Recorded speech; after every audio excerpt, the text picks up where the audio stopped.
Number 4 विसर्गस्य रेफ है। इसका पहला नियम है कि विसर्ग से पूर्व इच प्रत्याहार, इच में आ जाता है आपको बच्चों ए आ को छोड़कर कोई भी स्वर वर्ण। तो विसर्ग से पूर्व इच प्रत्याहार हो तथा विसर्ग के बाद अर्थात प्लस के बाद अश प्रत्याहार, अश में आ जाता है आपका कोई भी स्वर वर्ण वर्ग का तीसरा, चौथा, पांचवा या फिर यह रे ले व है इन वर्णों में से। तो प्लस के बाद अस्त प्रत्याहार हो तो विसर्ग को रे आदेश हो जाता है। इसको हम शॉर्ट में यूं कहेंगे कि विसर्ग से पहले इच प्रत्याहार हो और विसर्ग के बाद अर्थात प्लस के बाद अश प्रत्याहार हो तो विसर्ग को रे आदेश होगा। जैसे है मुनि प्लस इति। यहाँ विसर्ग से पहले इच प्रत्याहार का ई है, मुनि का न में जो ई है वो ई, तथा परे अश प्रत्याहार का ई है, अतः विसर्ग को रे आदेश होकर मुनि रे इति बराबर मुनि रीति रूप निष्पन्न हुआ। दूसरा उदाहरण है भानु प्लस असो। यहाँ विसर्ग से पहले इच प्रत्याहार का उ है, भानु का उ, तथा विसर्ग के परे अश प्रत्याहार का ए है, अतः विसर्ग को रे आदेश होकर भानु रे असो। अब बच्चों रे हलंत है, इसमें असो का ए मिलने पर रे पूरा हो जाएगा तो भानु रसो रूप बना। तीसरा उदाहरण है तई प्लस आगतम। यहाँ विसर्ग प्लस से पहले जो विसर्ग है उससे पहले आई है जो कि आपका इच प्रत्याहार का वर्ण है, और विसर्ग के बाद आ है जो कि अश प्रत्याहार का वर्ण है। तो विसर्ग को रे आदेश होकर तई रे आगतम। अब रे हलंत है, इसमें आ स्वर वर्ण है तो आ उसमें मिल जाएगा तो तेरा गतम रूप निष्पन्न होगा। नेक्स्ट उदाहरण है धेनु प्लस गच्छति। यहाँ प्लस से पहले विसर्ग है और उस विसर्ग से पहले इच प्रत्याहार का उ है, और प्लस के बाद में जो ग है वो अच प्रत्याहार का वर्ण है। अब विसर्ग को रे आदेश होकर धेनु रे गच्छति। अब बच्चों रे के बाद में ग है जो कि व्यंजन वर्ण है, इसलिए वो इसमें नहीं मिल सकता। तो रे हलंत है तो हम इसको ग के ऊपर लगा देंगे तो धेनुर गच्छति रूप निष्पन्न हुआ। नेक्स्ट एग्जाम्पल है एतई प्लस भक्षितम। अब यहाँ प्लस से पहले विसर्ग है और विसर्ग से पहले इच प्रत्याहार का आई है, और विसर्ग प्लस के बाद में अश प्रत्याहार का भय है, तो विसर्ग को रे आदेश होकर एतई रे भक्षितम बराबर एतेर भक्षितम रूप निष्पन्न हुआ। अब विसर्गस्य रेफ संधि का सेकंड नियम ये कह रहा है यदि अवयव या ऋकारांत शब्द के संबोधन के साथ विसर्ग हो, यानी प्लस से पहले या तो कोई अवयव शब्द हो या ऋकारांत अर्थात जिसमें री आता हो, ऐसा कोई संबोधन शब्द हो जैसे पितृ मात्र आदि, है ना। तो ऐसे के साथ विसर्ग हो तथा विसर्ग से पहले कोई भी स्वर वर्ण हो। देखो पहले नियम में बोला था इच प्रत्याहार यानी ए आ को छोड़कर कोई भी स्वर, लेकिन इसमें कह रहा है कि विसर्ग से पहले कोई भी स्वर हो तथा बाद में अश प्रत्याहार, अश प्रत्याहार में वही आपके आ जाते हैं सारे स्वर वर्ग का तीसरा, चौथा, पांचवा वर्ण या य रे ल व है में से कोई भी एक वर्ण हो तो विसर्ग को रे आदेश हो जाता है। यानी ये नियम कह रहा है कि प्लस से पहले विसर्ग हो और उस विसर्ग से पहले या तो कोई अवयव शब्द हो। अवयव होता है बच्चों जो कभी भी लिंग काल कारक आदि के कारण परिवर्तित नहीं होता, तो ऐसे शब्द अवयव कहलाते हैं। तो ऐसे या तो विसर्ग से पहले अवयव शब्द हो या ऋकारांत संबोधन शब्द हो और प्लस के बाद में आपका अश प्रत्याहार हो तो विसर्ग को रे आदेश हो जाता है। अब जैसे उदाहरण देखेंगे हम पुनः प्लस अत्र।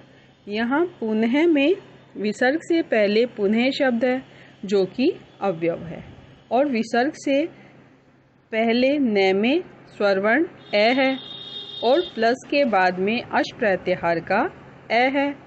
अतः विसर्ग को रे आदेश होकर पूर्ण रे अत्र पूर्णरत्र रूप बना। नेक्स्ट है प्रातः प्लस गच्छति। अब यहाँ प्रातः शब्द है, ये अवयव शब्द है और प्रातः में विसर्ग है और विसर्ग से पहले तय में स्वरवर्ण ए है और प्लस के बाद में अश प्रत्याहार का ग है, तो विसर्ग को रे आदेश होकर प्रात रे गच्छति और मिलाने पर प्रातः गच्छति रूप निष्पन्न हुआ। नेक्स्ट उदाहरण है पितः प्लस वंदे। अब बच्चों प्लस से पहले विसर्ग है और उस विसर्ग से पहले जो तय है उसमें ए वर्ण है। अब ये पितृ शब्द होता है, ये ऋकारांत भी है और ये संबोधन के रूप में भी है, तो इसमें तय में ए है और परे अश प्रत्याहार का व है, तो विसर्ग को रे आदेश होकर पित रे वंदे और पितृ वंदे रूप निष्पन्न हुआ। नेक्स्ट उदाहरण है मातः प्लस वंदे। अब बच्चों प्लस से पहले इसमें विसर्ग है और उस विसर्ग से पहले ए है और मातृ शब्द आपका संबोधन है, ऋकारांत संबोधन शब्द है और परे अश प्रत्याहार का व है, इसलिए विसर्ग को रे आदेश होकर मात रे वंदे और मिलाने पर मातृ वंदे रूप निष्पन्न हुआ। अब नेक्स्ट संधि आपकी विसर्गस्य लोप है। इसमें भी बच्चों आपके कई नियम हैं। अब इसमें हम पहला नियम देखेंगे कि विसर्ग से पहले आकार अर्थात आ हो और विसर्ग से परे अश प्रत्याहार, अश में वही आ जाते हैं आपके सारे स्वर वर्ण या वर्ग का तीसरा चौथा पांचवा या य है, इनमें से कोई भी एक वर्ण हो तो विसर्ग का लोप हो जाता है। यानी इसका शॉर्ट नियम है कि प्लस से पहले विसर्ग हो और विसर्ग से पहले आ हो और प्लस के बाद में आपका अश प्रत्याहार के कोई भी एक वर्ण हो तो विसर्ग का लोप हो जाएगा। अब जैसे उदाहरण देखते हैं हम बालः प्लस अत्र। यहाँ विसर्ग से पहले बाला का ला है जो कि आ है तथा विसर्ग से परे अश प्रत्याहार का ए है, अतः विसर्ग का लोप होकर बाला अत्र बराबर बाला अत्र रूप निष्पन्न हुआ। नेक्स्ट उदाहरण है लतः प्लस एदन्ते। यहाँ विसर्ग से प्लस से पहले विसर्ग है और विसर्ग से पहले लता का आ है और प्लस के बाद में अश प्रत्याहार का ए है, अतः विसर्ग का लोप होकर लता एदन्ते रूप निष्पन्न हुआ। नेक्स्ट उदाहरण है तः प्लस गच्छन्ति। अब प्लस से पहले विसर्ग है और विसर्ग से पहले आ है और प्लस के बाद में अश प्रत्याहार का ग है, अतः विसर्ग का लोप होकर ता गच्छन्ति रूप निष्पन्न हुआ। नेक्स्ट उदाहरण है वृद्धः प्लस यान्ति। अब प्लस से पहले विसर्ग है और विसर्ग से पहले आ है और प्लस के बाद में अश प्रत्याहार का यह है, अतः इस नियम से विसर्ग का लोप होकर वृद्धा यान्ति रूप निष्पन्न हुआ। नेक्स्ट उदाहरण है आपका बालः प्लस हसन्ति। यहाँ प्लस से पहले विसर्ग है और विसर्ग से पहले आ है तथा प्लस के बाद में अश प्रत्याहार का है, अतः विसर्ग का लोप होकर बाला हसन्ति रूप निष्पन्न हुआ। अब है इसी संधि का नियम नंबर 2। ये कह रहा है कि विसर्ग से पहले आकार यानी ए हो और विसर्ग से परे यानी प्लस के बाद ए को छोड़कर कोई भी स्वर वर्ण हो तो विसर्ग का लोप हो जाता है। यानी प्लस से पहले आपका ए हो और प्लस के बाद में है ना, उसके बाद में ए को छोड़कर कोई भी स्वर वर्ण होगा तो उस विसर्ग का लोप हो जाएगा। जैसे देखते हैं, उदाहरण देखेंगे। पहला है राम है प्लस आगच्छति। अब यहाँ विसर्ग से पहले ए है तथा विसर्ग से परे स्वर वर्ण आ है, अतः विसर्ग का लोप होकर राम आगच्छति रूप निष्पन्न हुआ। सेकंड उदाहरण है कृष्ण है प्लस एति। अब बच्चों, प्लस से पहले विसर्ग है और उससे पहले ए है, तो और प्लस के बाद में स्वर वर्ण ए है, अतः विसर्ग का लोप होकर कृष्ण एति रूप निष्पन्न हुआ। नेक्स्ट उदाहरण है बाल है प्लस इच्छति। अब यहाँ प्लस से पहले विसर्ग है और विसर्ग से पहले लय में ए है और प्लस के बाद में स्वर वर्ण ई है, अतः विसर्ग का लोप होकर बाल इच्छति रूप निष्पन्न हुआ। नेक्स्ट उदाहरण है अर्जुन है प्लस उवाच। अब यहाँ प्लस से पहले विसर्ग है और विसर्ग से पहले न में ए है और प्लस के बाद में स्वर वर्ण उ है, अतः विसर्ग का लोप होकर अर्जुन उवाच रूप निष्पन्न हुआ। अब आता है आपका नियम नंबर 3।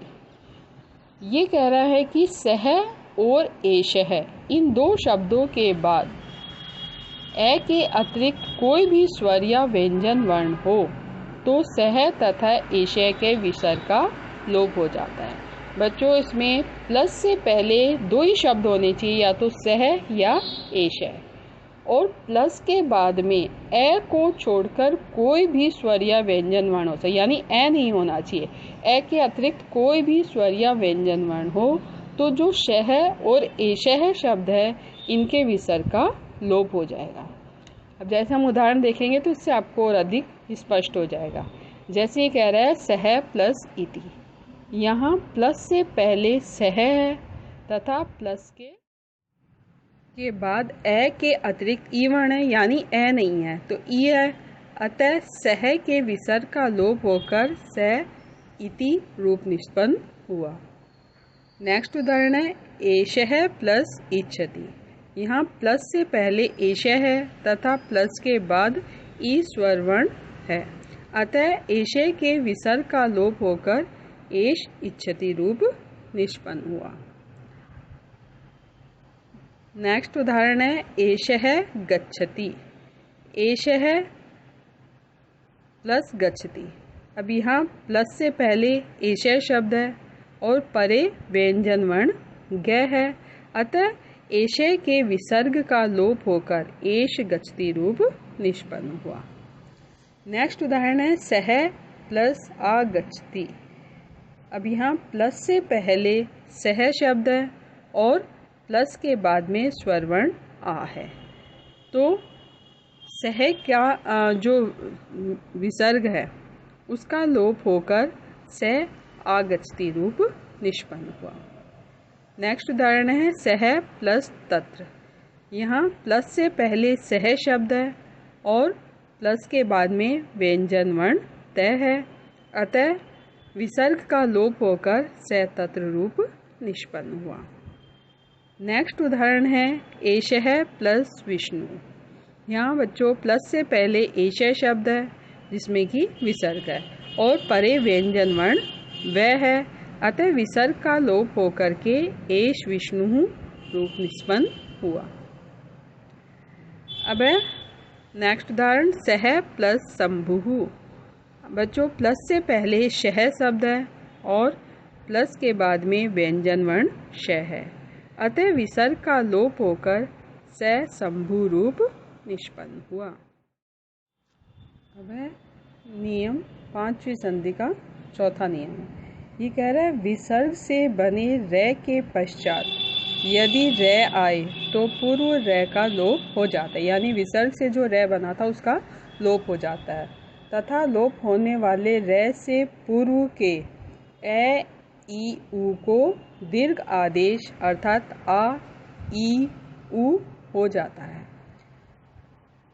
अर्थात इसका कहने का मतलब है जो पहले हमने विसर्ग से रेफे संधि पढ़ी थी उससे हमारे विसर्ग को रे आदेश हुआ था, तो यानी वो वाली संधि से रे आदेश हुआ तो ऐसे हालत में रै आदेश हुआ है, उसके बाद में यदि रै वर्ण आ जाए तो उस जो पहले वाला रै है उसका लोप हो जाएगा, और जो रै का लोप हुआ है उससे पहले यदि हमारे ए, ई, उ में से कोई भी स्वर वर्ण है तो उसको दीर्घ आदेश हो जाएगा। अब इसको यदि हम उदाहरण में देखें तब आपको अच्छे से क्लियर हो जाएगा।